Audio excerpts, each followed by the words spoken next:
What's happening, folks? Back with another reaction, back with some more Belinda Carlisle, and we're returning to the Heaven on Earth album, 1987. Thank you again to Phil.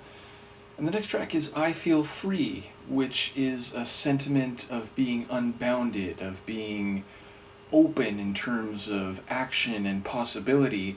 Of course, I would say that is typically felt in relation to potential or previous barriers, preclusions, or other inhibitions.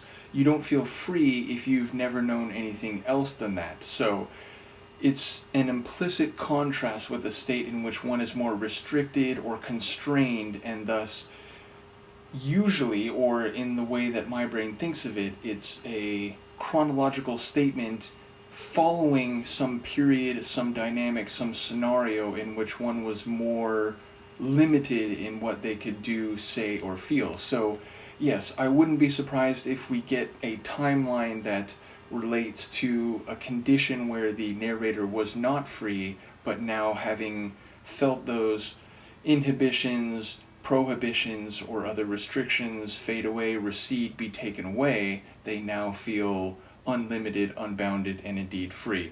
That might have nothing to do with the song, but that's what it jumps out to me when I see the title on the page. Let's give it a listen. This is Belinda Carlisle. The track is I Feel Free, and it's from the 1987 album Heaven on Earth.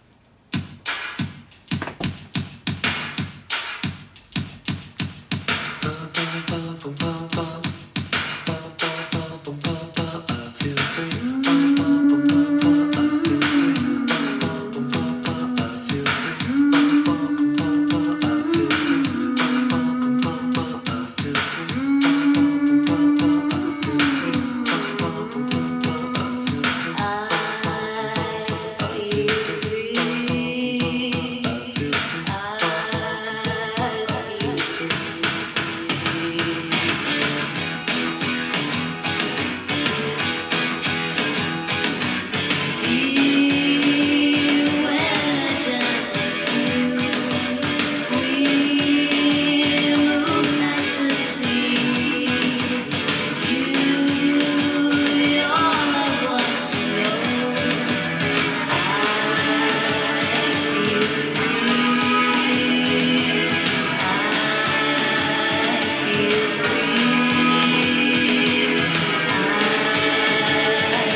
What a wild end of the tune. I want to give a special shout out to that extended multi-phase and then still extending on into the horizon end of the track.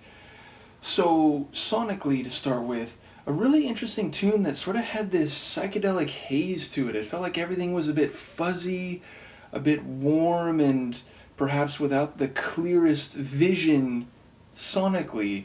So yeah, definitely it didn't sound nice and tight and clear and everything in a very specific place. It felt blurred, spread out. And her vocals fit into that. Not only did she have those lines where the first word of every line, be it you or I, there was like this big long extension, very warm and rich and fuzzy, and then the rest of the line would be a bit more rapid paced. And then she had those vocals, those melodic vocals with, sort of an M sound to them. Those felt very encompassing and almost psychedelic in their delivery. And I believe the more almost like doo-wop style vocals were from a male voice. And that's what started the track. So I look forward to hearing people mention who that might be. But yeah, so like there's a part of the tune, mainly with that male vocal, where it feels like, okay, it's going to be a more straightaway track, and then it became this very, again, blurred or like overlapping sonics type of hazy excursion. And it's funny, because at first what I caught from the lyrics, it sounded like they were dancing. It sounded like she's saying, oh, the way you move and the dance. So I'm thinking, okay, like, we could be talking again in a larger chronology when you dance, when you're on the dance floor having fun with other people or with someone specifically. In that moment, you can feel more free and unbounded and cathartic, exuberant, so that, even in the context of that social excursion, the moment where you're on the dance floor, you're not in a conversation where you're having to explain your point of view or, sound charismatic and compelling. You're more free. You don't even have to say anything. You can just let your body express what you're feeling. And again, those M vocals, they sounded like someone who's really feeling something and feeling maybe the freedom of the overall theme, the idea that I can just sing anything. I can just let my voice express this sentiment that I have inside me. So again, I'm thinking at the beginning, it could be about the way that when people dance, whether, again, in the context of a date or in the context of their life overall, meaning, you get up, you go to work, you do these things which are more regimented, and you have to move and think and talk in certain ways. But on the dance floor, and of course there's coordinated dances, or if you dance way outside the expectation or the regular form of people in a given setting, maybe it can be seen as like, whoa, what are you doing? But generally speaking, when you dance, you can do whatever comes to you, which of course is part of what drew me to rave parties where, there isn't really coordinated dances and people can just, sort of articulate whatever a track makes them feel.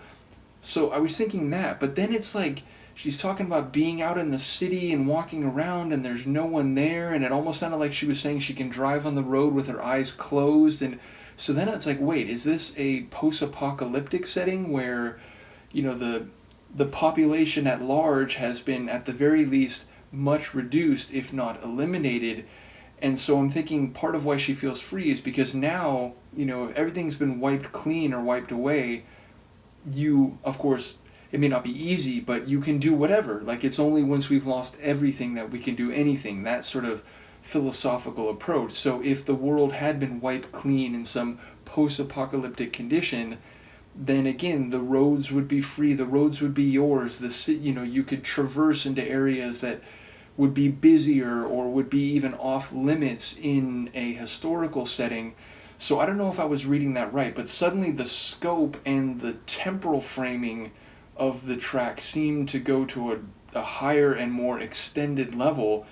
And so if I am reading that right, then of course some of the feeling that I got from the tune with that psychedelic haze of like, where am I? What is this? It feels like that would be a bit more fitting than I was thinking in the first part of the track. And of course, when you're dancing and you're in a kinetic experience, that can be your mind can be fuzzed out where you're not having specific verbal, like articulate thoughts. You're just having visceral type of thoughts, a different type of cognition that's more about just feeling it. So, yeah, I feel like and I wasn't meaning that as a pun, but I feel like the sonic atmosphere of the track suddenly seemed to click into a different gear that maybe made more sense, though I don't know if I'm reading that. And maybe it's not so much that the streets are really empty or there's really been some post-apocalyptic wasteland where most of the population is gone, but that's how it could seem to someone if they were in an emotional state where like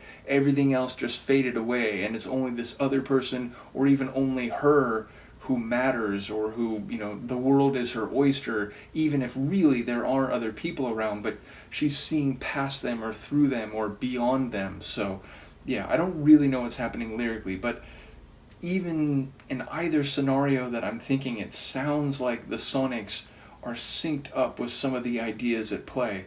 And as I said, I enjoyed her vocals, and the melodic delivery of the vocals was, I don't know, less typical than in some of her other pop songs. So it feels like a track where she's maybe not experimental per se. It's not like a crazy Newman track or like one of the crazier, more experimental OMD tracks, but it feels like a more off the beaten path tune compared to some of the other ones from her I've heard. So yeah, really enjoyed that one. Very curious to hear what people have to say. Let me know, and I will see you next time. Peace.